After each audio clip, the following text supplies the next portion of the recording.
اور انہوں نے سب پہ اپنا ایک ایک رنگ چڑھا دیا تو 100 گمراہ ہو گئے اس ایک کی گمراہی سے. تو اگر اس ایک سے بچ جاتے،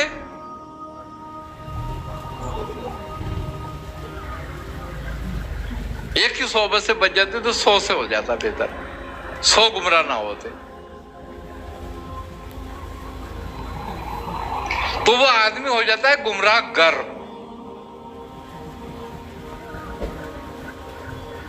گمراہی کا پھیلانے والا، گمراہ بنانے والا.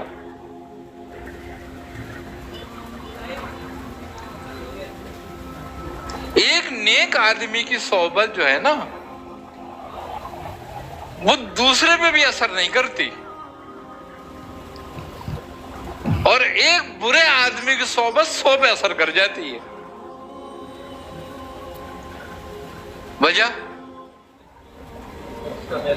نفس کا پہلا قبول نہیں کر رہا ہوتا، اس کو نیکی کو قبول نہیں کر رہا ہوتا، نیک بات کو. چونکہ فجور اور فسق بڑا ہوا ہوتا ہے تو لہذا اس کو جلدی قبول کر لیتا ہے. تو ایسوں کی صحبت سے تنہائی بہتر ہوئی.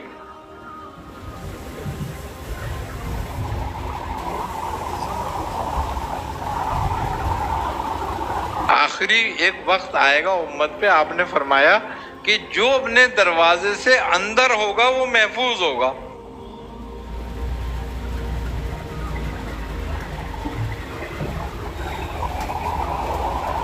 تو آج کوئی بھی باہر نکلنے والا محفوظ نہیں ہے.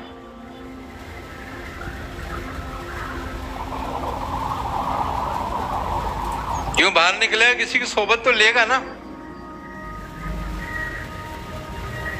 اب جس کی صحبت لے رہا ہے یہ نہیں پتا کہ وہ ہدایت پہ یا گمراہ ہے. گھر میں بھی محفوظ رہنا مشکل ہوگا، یہ موبائل ہے. چلو وہ تو ایک سوشل میڈیا ہے نا، آپ اس میں دلچسپی لوگے تو ہو جائے گا کام ختم.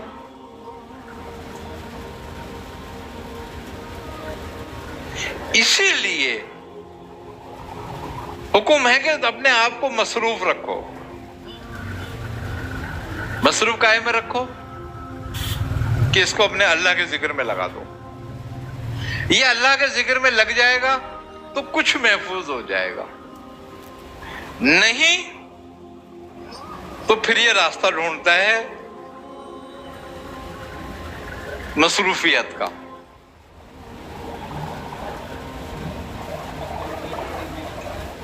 پھر کہاں مصروف ہو جائے یہ کچھ نہیں پتا اس کا.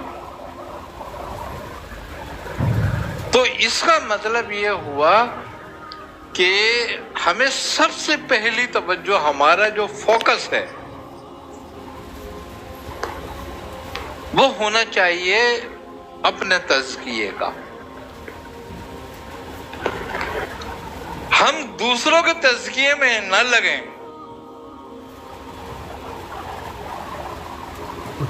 دوسروں کے عیب بتانے میں نہ لگیں کہ تیرے اندر یہ عیب ہے، بلکہ وہ کام کریں، یہ دیکھیں کہ سامنے والے میں خوبی کیا ہے. 100 عیب ہوتے ہیں جس میں اس میں ایک خوبی بھی ہوتی ہے.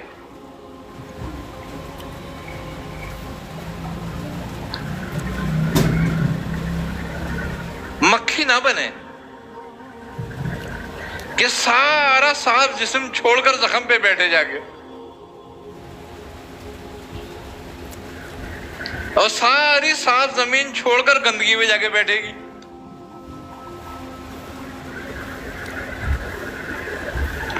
تو اس کا مطلب یہ کہ ہماری اوقات یہ مکھی جیسی ہے، ہم سامنے والے کی ساری خوبیاں چھوڑ کر اس کے عیب کو دیکھتے ہیں، اس میں عیب کون سا ہے.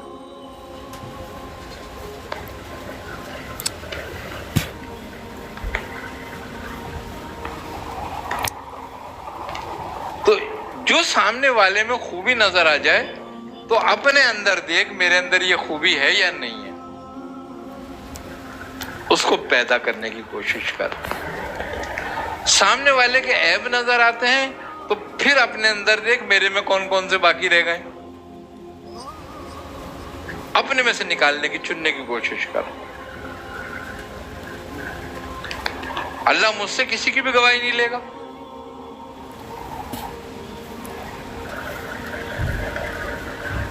مجھ سے تو میری ہی لے گا کہ تو کیا کر کے آیا یہ بتا، چھوڑ سب کو.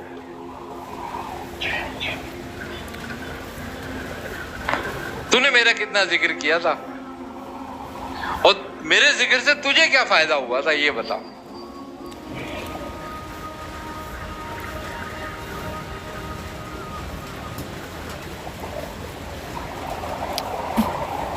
ذکر کا فائدہ نہ ہونا یعنی کہ ذکر کا فائدہ یہ نہیں ہے کہ ہماری دعائیں قبول ہونے لگیں، یہ نہیں ہے کہ ہم مقرب ہو جائیں گے.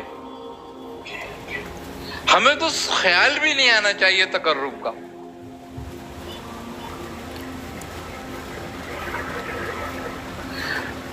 اگر ہمیں اپنے نیک اعمال سے اور اپنے ذکر فکر سے یہ خیال آتا ہے کہ میں اللہ کے نزدیک ہو رہا ہوں، تو اس کا مطلب ہے کہ شیطان نے کیلے کا چھلکا ڈال دیا تیرے پیر کے نیچے.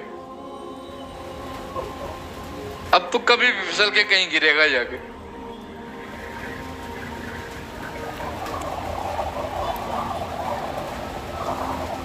اللہ کو یہ بات پسند نہیں ہے کہ کوئی کہے کہ میں اس کے قریب ہو گیا.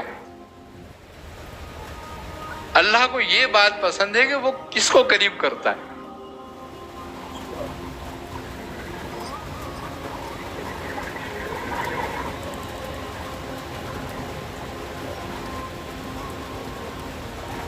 آئیے سمجھ. تو اس کا مطلب یہ ہے کہ اگر ہمارے ذکر فکر سے، ہماری عبادتوں سے ہمارے اندر یہ خیال پیدا ہو رہا ہے کہ میں نیک کام کر رہا ہوں، میں اللہ کی عبادت میں لگا ہوا ہوں، میں اللہ کے قریب ہو رہا ہوں، تو اس کا مطلب یہ ہے کہ یہ ریاکاری نفس ہے. اب نفس تیرا ریاکاری پہ اتر آیا ہے.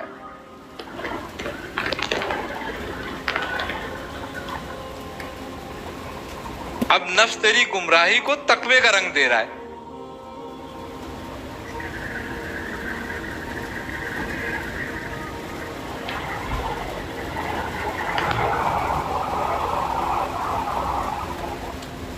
یہ اس سے زیادہ خطرناک عمل ہے جو تو کچھ بھی نہ کرتا.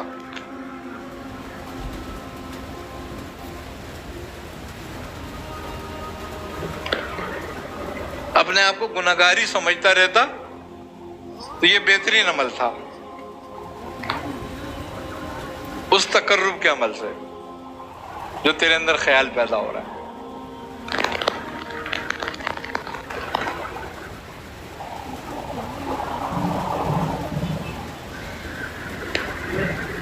انسان اپنا تزکیہ کس طرح کرے گا، کیسے کرے گا؟ ابھی آپ نے تزکیہ کرے تو تزکیہ کس طرح کیا جائے، ابتدا کس چیز سے کرے گا، کیسے کرے گا؟ سب سے پہلی چیز دنیا میں رہے مگر دنیا میں نہ رہے. یعنی کہ جیسے مچھلی پانی میں رہتی ہے مگر پانی سے پھٹتی نہیں ہے، پانی میں رہ کر بھی ضرورت کے مطابق پانی لیتی ہے.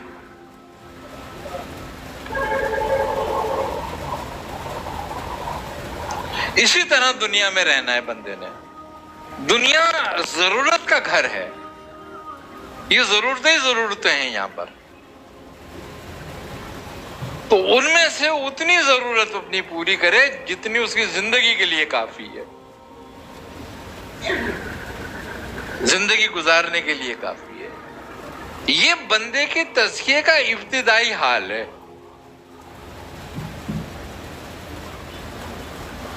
انتہا میں ان سب چیزوں کی ضرورت نہیں رہتی کہ جیسے شیخ عبد القادر جیلانی رحمت اللہ علیہ اپنے وقت میں سب سے مہنگا لباس پہنتے تھے اور سب سے مہنگا کھانا کھاتے تھے. کوئی دنیا کی ایسی چیز نہیں ہوتی تھی جو آپ کے دسترخوان پہ نہ ہو. اتنا بڑا دسترخوان لگتا تھا. یہ انتہائی حال تھا.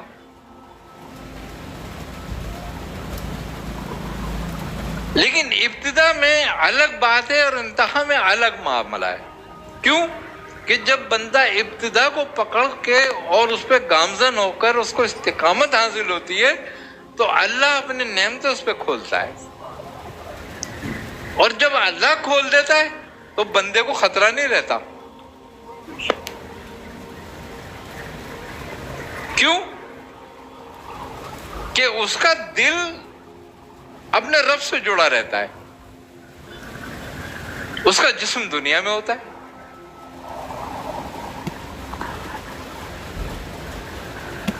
یہی عالم امر اور عالم خلق کا معاملہ ہے. جب کھلتا ہے عالم امر اور عالم خلق کیا ہے؟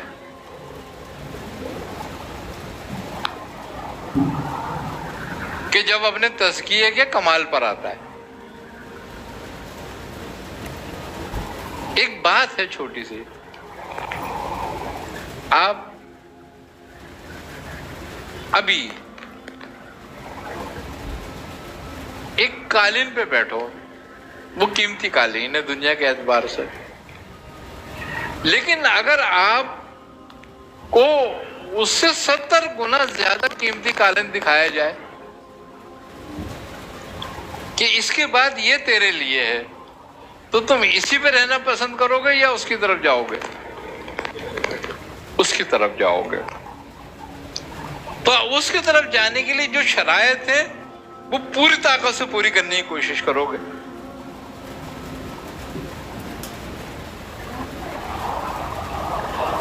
ہے نا یہ بات؟ تو اب اس کا مطلب یہ ہوا کہ انسان کی فطرت میں یہ بات وعید ہے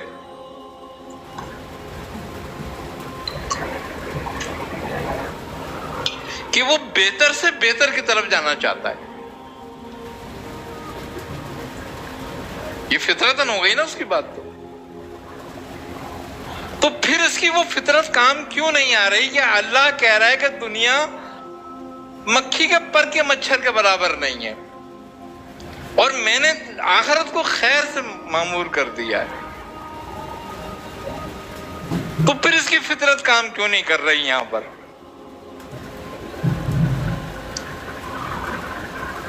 یہاں اس کی فطرت کیوں بے بس ہو جاتی ہے؟ ان کا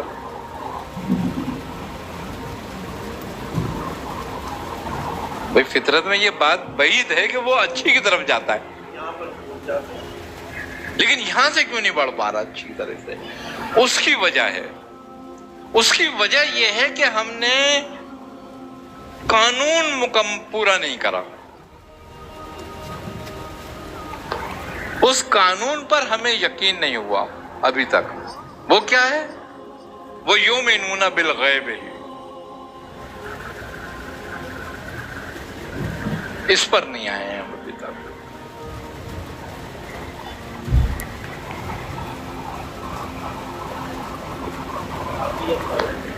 مادے پر ہیں ابھی ہم.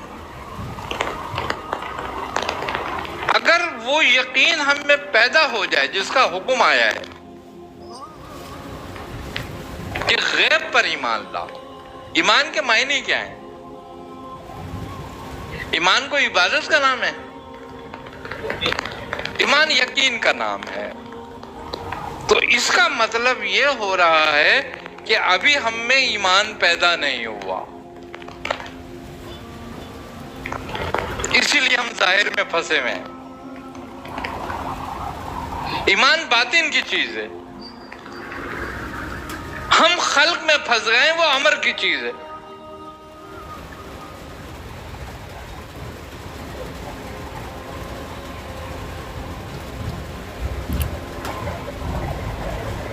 اور امر کا تعلق روح سے ہے.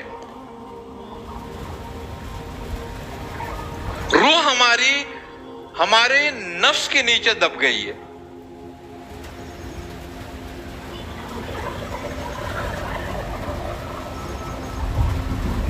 تو وہ اس کا جو مشاہدے کی قوت ہے وہ سلب ہو گئی ہے.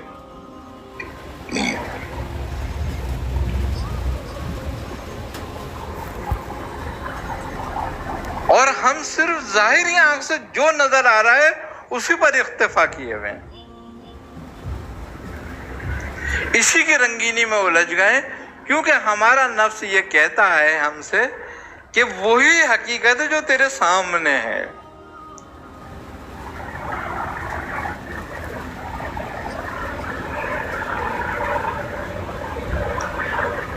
جب ہماری فطرت ہم سے یہ کہہ رہی ہے کہ یہی حقیقت ہے جو تیرے سامنے ہے، تو اب علم کیا کرے گا ہمارا اس کے بعد؟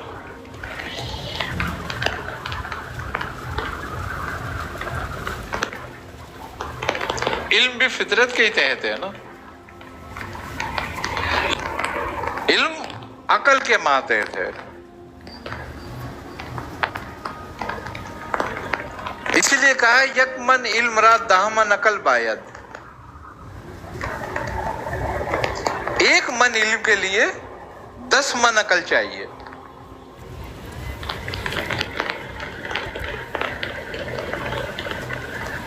اب عقل 10 من چاہیے، علم 1 من ہے. اب وہ جو 10 من عقل ہے اس پر بھی غلبہ نفس کی خواہش کا ہو گیا ہے.